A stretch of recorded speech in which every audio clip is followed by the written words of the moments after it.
Looking forward, papunta na po tayo ngayon sa paggamit ng mga electric vehicle. At pagdating po sa mga e-bike na pwede nating gamitin pang daily service, ito po yung brand na isa sa mga maire-recommend ko para sa inyo. At ito po ay ang Yadea brand. At ngayong araw ay ipapasilip ko po sa inyo lahat ng mga available units dito sa branch na pwede nyong pagpilian. At magbibigay din po ako ng price update ngayong buwan. At yan ang ating aalamin ngayon. Tara!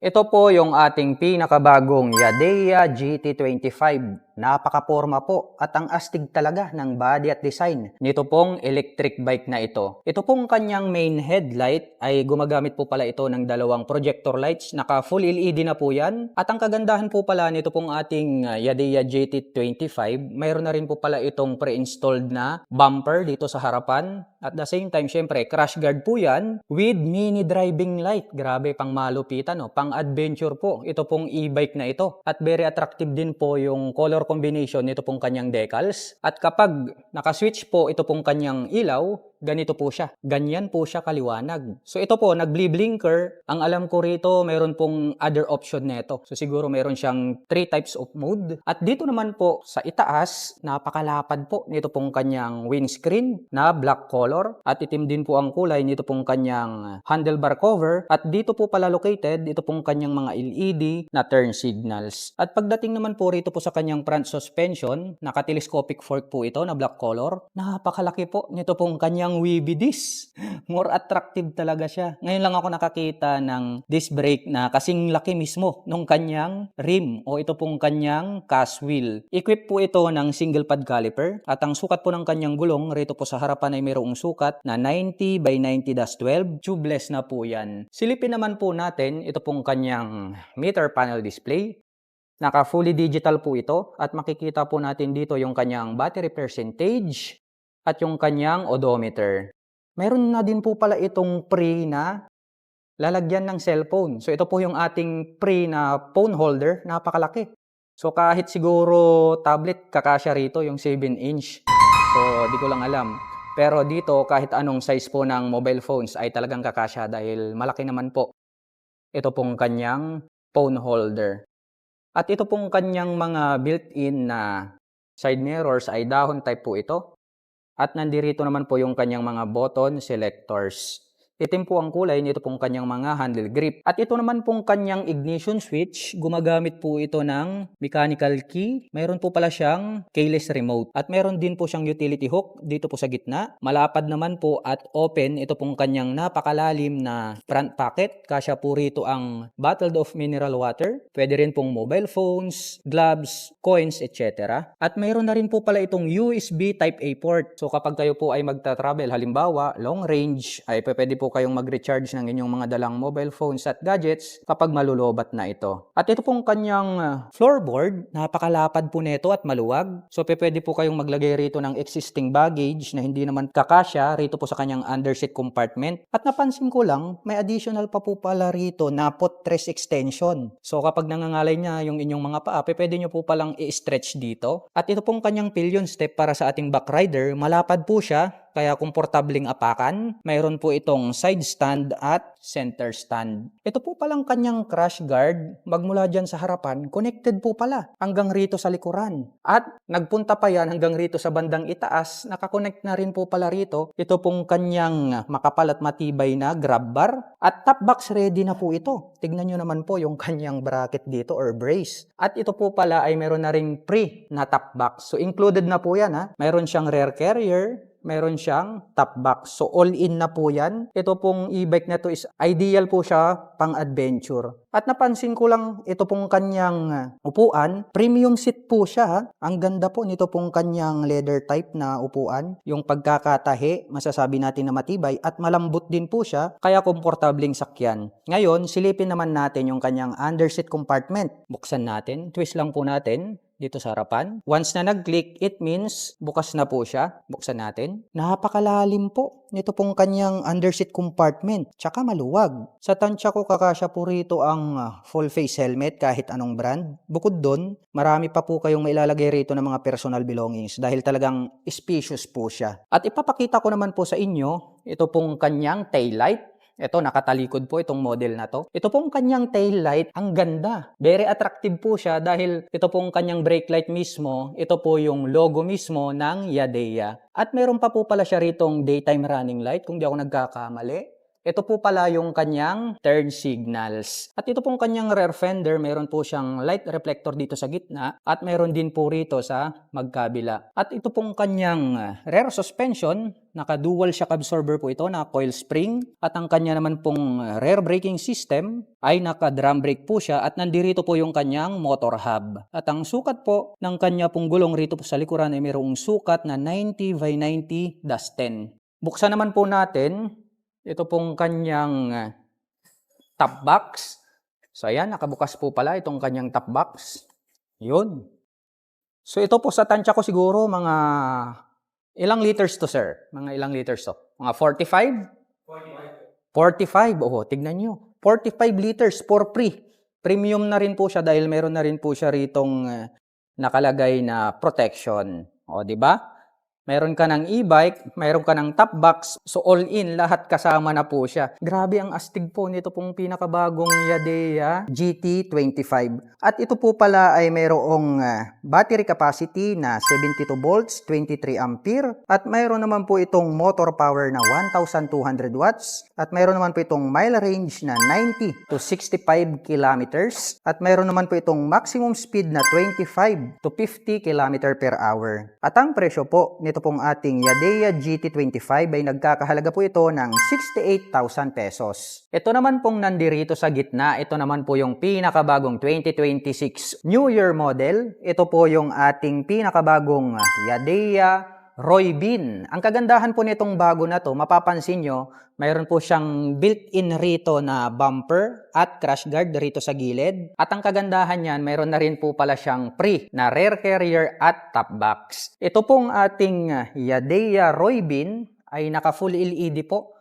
Ito pong kanyang main headlight, gumagamit po pala ito ng 3 projector lights dito sa harapan. At ang ganda rin po pala nito pong kanyang accent na silver color dito sa gitna. At nandirito naman po pala sa magkabilang gilid, ito pong kanyang LED na turn signals. At ito pong kanyang handlebar cover, may nakatatak naman po rito na Yadeya logo. At ito pong kanyang front suspension, gumagamit din po ito ng telescopic fork. At ang kagandahan po nito, mayroon po siyang rubber protector para hindi po pasukan ng dumi or putik ito pong ating front suspension. At ito po ay naka-cast wheel. At gumagamit po pala ito ng single rotor disc brake with single pad caliper. At ang sukat po ng kanyang gulong rito po sa harapan ay mayroon pong sukat na 3/10. So tubeless na rin po yan. Silipin naman po natin yung kanyang meter panel display. Napakalapad po nito pong kanyang digital display. Nandirito naman po yung kanyang mga button selectors. At pagdating po sa kanyang ignition switch, gumagamit po ito ng mechanical key. Included na rin po rito yung kanyang lock at yung kanyang set opener. Meron din po siya ritong sabitan rito sa gitna. At open din po at maluwag ito pong kanyang front pocket. Pwedeng paglagyan ng mga maliliit na personal belongings. At ito pong kanyang floorboard, malapad din po ito. Ito yung kagandahan sa mga scooter na mayroong footboard kasi nga, pwede po nating paglagyan ng mga malalaking baggage. Unlike po dun sa mga other type of scooter na wala po siyang footboard or di kaya yung mga gasoline operated na scooter or motorcycle. Ito pong kanyang upuan, malapad po ito. Malambot din. Combination po ata ng gray at black itong kanyang seat cover. At yung kanyang pagkakatahi, matibay din po siya. At ito pong kanyang side profile, may nakalagay po rito na SR, tas racing na decals. Mayroon din po siya ritong Yadeya logo rito po sa dulo. Silipin naman po natin ito pong kanyang kanyang brake light. Itong kanyang brake light, talagang yung kanilang mga tail light ay hawig na hawig talaga sa lahat po ng kanilang mga models, halos magkakapareho, no? So yung kanila pong mga brake light or tail light ay Yadea logo yan. So para sa akin, very attractive dahil nga yung pagkakadesign, tignan nyo naman, talagang mapapalingon ka sa ganda. At LED na rin po pala, ito pong kanyang mga turn signals. Meron po itong plate light, LED na rin po pala yan. Meron siyang light reflector dito sa baba at dito po sa magkabila. Ang kanya naman pong rear suspension, naka-dual shock absorber din po ito na coil spring, naka-drum brake ang rear braking system, nandito po yung kanyang motor hub, at ang sukat naman po ng kanyang gulong, rito po sa likuran ay mayroong sukat na 3x10, tubeless na po yan. Ito pong kanyang top box, maganda na rin po. Kumbaga itong kanyang pre na top box, of course, ay nag-complement doon sa kanyang body color. At ito pong ating pinakabagong Yadea Roybin na 2026 model na mayroon na pong crash guard at mayroon din pong top box. Ito po ay mayroong battery capacity na 60 volts, 25 ampere at ang kanya naman pong motor power ay 800 watts at mayroon naman po itong mile range na 75 kilometers at mayroon naman po itong max speed na 42 km per hour. At ang presyo po ng Yadea Roybin ay nagkakahalaga po ito ng 51,000 pesos. Ito naman po ang top of the line pagdating po rito po sa ating mga Yadea models na 2 wheels. Pinapakilala ko po sa inyo ang Yadea Apoc. Ito pong kanyang main headlight. Agaw pansin din po siya dahil naka-triple projector lights po yan. At mayroon po siyang accent dito ng silver color at nagkaroon po siya rito ng grill type. Kaya agaw pansin po siya. At naka-LED na rin po pala ito pong kanyang mga turn signals. At mayroon po palang nakalagay rito na Explore na decals. Mayroon po siyang Yadea logo at Yadea na decals. Rito po sa kanyang color black na windshield or visor. At ito pong kanyang front suspension, gumagamit po ito ng telescopic fork. May naka-intact po rito na Yadea. Mayroon din po pala itong rubber protector para hindi po mapasukan ng dumi. Ito pong kanyang front suspension. Ang cute din po ito pong kanyang white color na front fender. At ito po ay naka-cast wheel at ang sukat po ng kanyang gulong rito po sa harapan ay mayroong sukat na 90 by 90-12. Tubeless po yan at ang kanya pong front braking system naka-single rotor disc brake with single pad caliper. Mapunta naman po tayo rito po sa kanyang meter panel display. Digital po yan. At ito naman po yung kanyang mga button selectors. Meron po siyang hazard button. At ang kanya naman pong ignition switch, mechanical key po siya. Meron din po siyang remote. Included na rin po pala rito yung kanyang lock at yung kanyang set opener. Meron po siya ritong utility hook na di-click. Ayan o. Pwedeng mag-hide pag di ginagamit. At open naman po na malalim ito pong kanyang left side pocket. Pwede po kayong maglagay rito ng tumbler kasi nga maluwag naman po siya. Pwede ring gloves, coins, especially mobile phones dahil meron na din po pala itong USB Type-A port. Gagamit na lamang po kayo rito ng USB cable ay makakapag-recharge na po kayo ng inyong mga dalang mobile phones or gadgets. At napansin ko lang, napakaluwag po nito pong kanyang floorboard. May nakatatak po rito na Yadea. Ito yung mga gusto ko sa mga scooter na ganito. Yung mayroon po siyang floorboard dahil gamit na gamit yan. Pwede nating paglagyan ng mga baggage na malalaki. Halimbawa, iigib ka ng tubig, pwede yung mineral. Kasyang-kasya po dyan. At ito pong kanyang upuan, premium seat po ito. At nagandahan po ako rito sa kanyang upuan kasi nga leather type po siya na brown color, which is bagay na bagay rito po sa pagka-classic din nitong scooter na ito o electric bike. At yung kanyang pagkakatahi, maganda rin po siya kaya matibay. Malambot din po pala ito pong kanyang upuan. At ito po pala, napansin ko lang, itong kanyang grab bar, converted na rin po siya as backrest. Kaya kung halimbawa mayroon po kayo ritong angkas, maglo-long rides kayo, hindi po siya mangangalay o mananakit ang likod dahil mayroon po siyang sandalan. Ito pong kanyang side profile, napaka-bulky nito at napakalaki. Combination po pala ng silver, white. May nakalagay po rito na Yadea Apoc, which is ito po yung kanyang model name. And then mayroon din po siya ritong Yadea na decal. Ito po palang kanyang side stand, metal po ito. Metal din po yung kanyang center stand. Ngunit alloy naman po ito pong kanyang pillion step para sa ating backrider. Mag-hide po pala siya kapag hindi nyo ginagamit. At pagdating naman po rito po sa kanyang taillight, nandirito pa rin yung iconic na design nito pong kanyang taillight. So ito po yung kanyang brake light at nandirito naman po ito pong kanyang daytime running light or ito pong kanyang turn signals. Lahat po yan LED. At mayroon din po pala itong plate light. Mayroon din po siyang light reflector na bilog sa magkabila. Mayroon din po rito sa gitna. At nandirito po pala yung kanyang plate holder. At pagdating naman po sa kanyang rear suspension,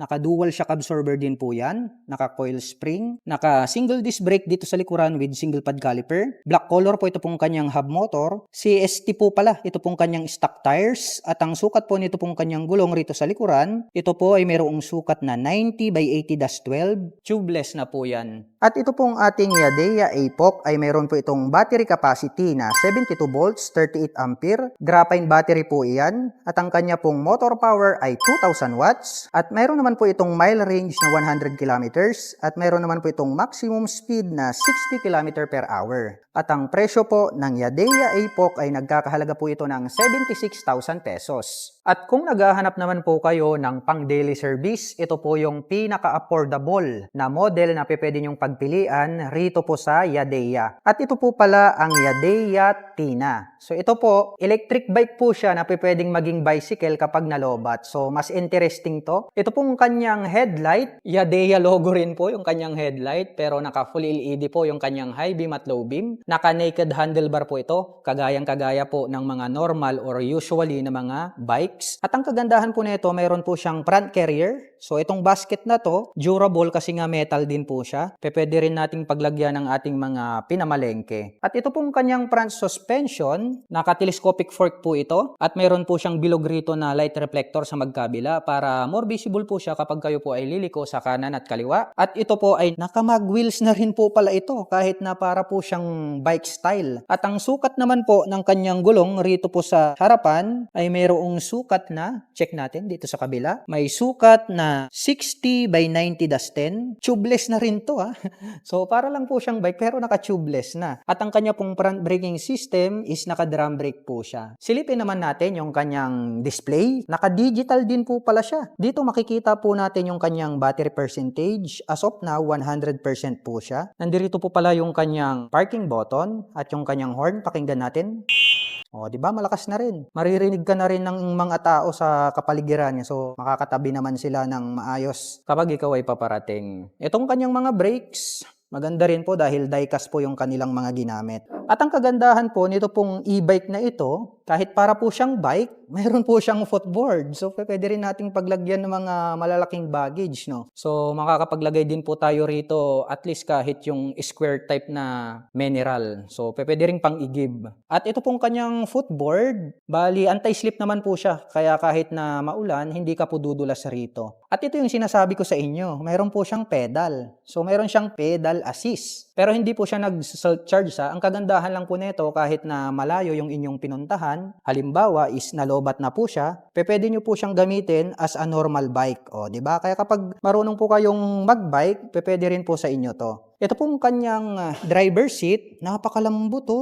Bilugan. At meron din po itong passenger seat. So, nandirito po siya sa bandang likuran, of course. Gray color po ito pong kanyang mga seat cover. At meron din po pala siyang backrest. O, yun pong inyong mga angkas, meron din po siyang sandalan. Kaya komportable po itong sakyan. Ito naman pong kanyang rear suspension, naka-dual shock. Kaya reliable. Makakapagbigay din po ito ng outstanding na bouncing performance kapag meron po kayong mabigat na angkas dahil nga dalawa po yung kanyang shock. Metal naman po ito pong kanyang foot pegs para sa ating backrider. At meron po itong side stand, ngunit walang center stand. At ito pong kanyang gulong rito sa likuran. Nandirito po yung kanyang motor hub at ang sukat po ng kanyang gulong ay mayroong sukat na 60 by 90-10, tubeless yan. At naka-drum brake din po ito pong kanyang rear braking system. Tignan naman natin yung kanyang tail light. Oh, di ba? Gaya ng sabi ko sa inyo, lahat po ng kanilang mga tail light, brake light, ito po mismo yung kanilang Yadea logo. Kaya para sa akin, attractive po yan. LED na rin po yung kanyang brake light. Meron po siya ritong rear fender at meron din po pala siyang plate holder dito. At meron din po siyang additional na light reflector color dito sa likuran. O di ba? Ang cute at ang astig din ng isang ito dahil imagine rechargeable po siya pero kapag nalobat, meron po siyang pedal assist. Pwede mo po siyang i-drive na parang nagbibisikleta ka lang. At ito pong ating Yadeya Tina ay meron po itong battery capacity na 48 volts, 38 ampere, graphene battery po yan. At meron naman po itong motor power na 350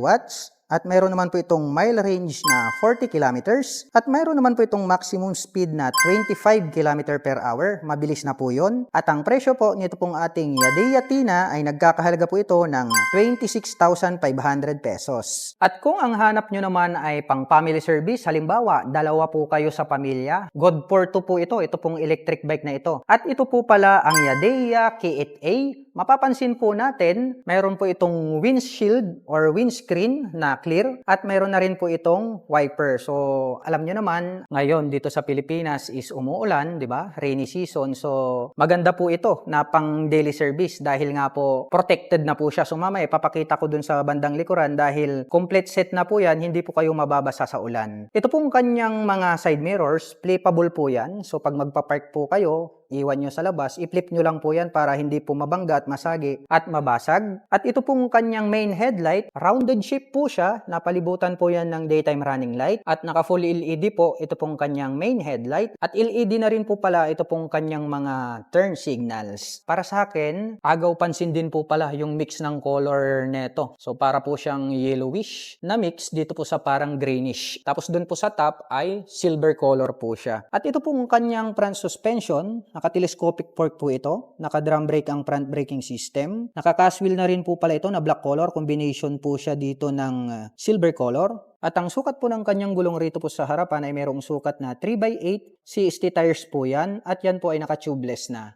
Dumako naman po tayo rito sa loob. Ito yung sinasabi ko sa inyo. Since rainy season po ngayon, ang kagandahan po nito, mayroon na po siyang tarapal. O di ba? So talagang protected ka rito kahit umuulan. Hindi ka mababasa. Ideal po ito pang daily service. Halimbawa, pamasok sa trabaho. Pwede rin panghatid sundo. Ayan o. Kasi nga, ideal po ito for two-seater. Pasok tayo rito sa loob. Ito pong kanyang digital display. Nandirito po pala siya sa bandang harapan. Wala po siya rito sa manubela. Meron din po siyang switch rito. Naka-indicate naman dyan yung kanyang wiper. So, iwa-wipe niya yung tubig ulan para still clear pa rin po yung inyong daanan. Visible po siya. Mayroon din po pala itong two front pocket. Same size. Pwedeng paglagyan ng mobile phones o di kaya coins kapag nagda-drive kayo. Naka-naked handlebar po ito. At nandirito naman po yung kanyang mga button switch. At ang kanya naman pong ignition switch, gumagamit po ito ng mechanical key. Mayroon din po siyang keyless remote. At mayroon din po pala siya ritong utility hook dito sa gitna na declip. At mayroon din po itong malapad at malawak din po pala ito pong kanyang floorboard. Nandirito naman po yung ating brake pedal para sa rear. So mayroon po pala siya ritong extension seat para po sa bata. Tapos ikaw po na driver, ito po yung iyong driver seat. Square type po siya, malambot din po siya. Ang ganda rin po nito pong kanyang seat cover kasi nga para po siyang greenish type. At ito naman po yung ating back rider seat. So pwede na po rito yung oversize dahil solo mo lang naman rito sa likuran. Mayroon po siya ritong backrest, mayroon po siyang armrest, so kompleto na po yan. At mayroon din po pala siya ritong makapal na braces para po rito sa kanyang roof. So metal po ito pong kanyang roof at mayroon naman po siyang matibay na plastic cover dito. Kaya hindi ka maiinitan. At the same time, ito pong kanyang tarapal, kapag nag-avail po kayo nito, pre-installed na po ito. Kasama na po talaga yan. So, pwede po natin yang tanggalin kapag sunny season at pwede nating ibalik kapag rainy season. So, optional po yan. Ito pong kanyang likurang gulong, naka-cast wheel na rin po pala ito. At ang sukat po ng kanyang gulong rito po sa likuran ay mayroong sukat na 3x50-8. So, tubeless na po yan. CST po yung kanyang brand name. At naka-drum brake po pala, yun pong kanyang rear braking system. O, di ba? Ang ganda rin po pala. Ito pong ating Yadeya K8A. At ito po pala ay mayroong battery capacity na 60 volts, 23 ampere. Graphene battery po yan. At mayroon po siyang motor power na 650 watts. At mayroon po itong mile range na 80 kilometers. At mayroon naman po itong maximum speed na 28 km per hour. At ang presyo po ng Yadeya K8A ay nagkakahalaga po ito ng 68,000 pesos.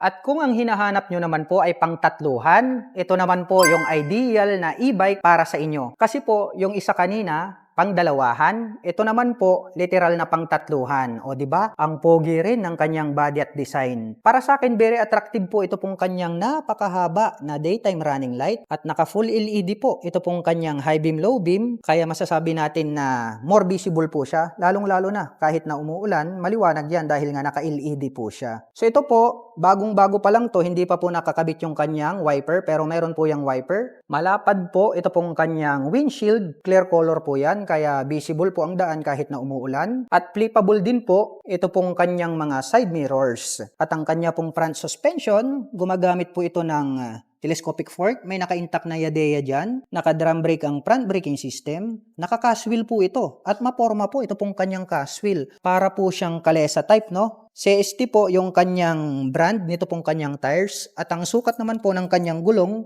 rito po sa harapan ay mayroong sukat na 3x10. Tubeless na po yan. Pumasok naman tayo rito sa loob. Uy, ang luwag po nito pong kanyang mga upuan ha. So ito po, solo po rito sa harapan dahil ito po yung ating driver seat. Ngunit ipapasilip ko muna sa inyo yung umagaw ng aking attention. Napakalapad po nito pong kanyang digital meter panel display. Makikita po natin dito yung kanya pong battery percentage, yung kanyang battery volt. Makikita rin natin yung kanyang high beam kapag naka-switch, at yung kanyang trip meter, at yung odometer, at meron po siya ritong speed sensor o yung kanyang speed selector or numbers. At meron po siya ritong switch para naman po dun sa kanyang wiper. At meron po pala itong malapad or malawak na front pocket dito po sa left side, habang medyo mas maliit po dito po sa right side, pero meron po siya ritong lagayan ng mobile phones na pwedeng ipatayo. So meron po kayong mga available dyan na packets na pwedeng paglagyan. At ito pong kanyang handlebar is maganda rin po siya dahil meron siyang cover. Ito naman po yung kanyang mga button selectors. At napakaluwag din po pala nito pong kanyang footboard. Meron po siyang mating rito na yadeya na rin. Anti-slip po yan kaya di ka madudulas. Itim po yung kulay ng kanyang brake pedal para sa rear. At ang kanya pong ignition switch ay naka-mechanical key. Mayroon din po yung keyless remote. Mayroon din po pala siya ritong utility hook dito sa gitna. At ito pong kanyang upuan, para sa akin premium seat po siya dahil ang ganda po ng color combination nitong kanyang mga upuan. Gray po rito sa gitna, tapos dito po sa bandang gilid is para po siyang dirty white color. Tapos may accent po siya ng white rito. At meron po itong backrest, may armrest. Ganon din po dito po sa ating passenger seat. So maluwag po yan kasi nga po dito sa likuran is ideal po siya pang dalawahan. Malambot po ito pong kanyang backrest. Mayroon din po itong armrest support na rubber, kaya hindi ka masasaktan kasi nga mayroon pong protection na rubber dito po sa kanyang metal frame. At ito pong kanyang roofing, napakalapad po nito. May plastic cover po siya rito na durable. At ito pong kanyang mga braces ay metal po yan, kaya matibay. At ito po, napapansin nyo, mayroon na rin po pala itong kasama na tarapal. So kagaya po ng panahon natin ngayon, rainy season, ay bagay na bagay ito. So ito po, detachable po to, removable ha. Pwede nyong tanggalin kapag sunny season, pwede nyo namang ibalik or idikit kapag rainy days. At ito pong kanyang gulong rito po sa likuran, nakadiekas rin po ito na parang kalesa type, at ang kanya pong rear braking system, naka-drum brake din po siya. CST tires at ang sukat po ng kanyang gulong rito sa likuran ay mayroong sukat na 3x10. Tubeless na po yan, at naka-LED po yung kanyang brake light at turn signals. Mayroon din po pala siyang rear bumper. Ang ganda rin po pala nito pong kanilang 3-seater na e-bike at talagang pasok na pasok para sa panahon natin ngayon dahil rainy season, no? Mayroon po siyang tarapal. Pag ginawa nyo po itong pang-service, pang-pasok sa trabaho, pang-hatid sundo, ay hindi po mababasa yung inyong mga kasuotan. At ito pong ating Yadeya CL8 ay meron po itong battery capacity na 72 volts, 23 ampere, at meron naman po itong motor power na 1000 watts, at meron naman po itong mile range na 75 kilometers, at meron naman po itong maximum speed na 32 km per hour. At ang presyo po ng Yadeya CL8 ay nagkakahalaga po ito ng 87,000 pesos. At kung umabot ka sa dulo ng video na ito at interested kang maglabas ng mga electric bike, ay maaari nyo po akong i-PM at i-message para matulungan ko po kayo na makapaglabas ng inyong dream electric bike.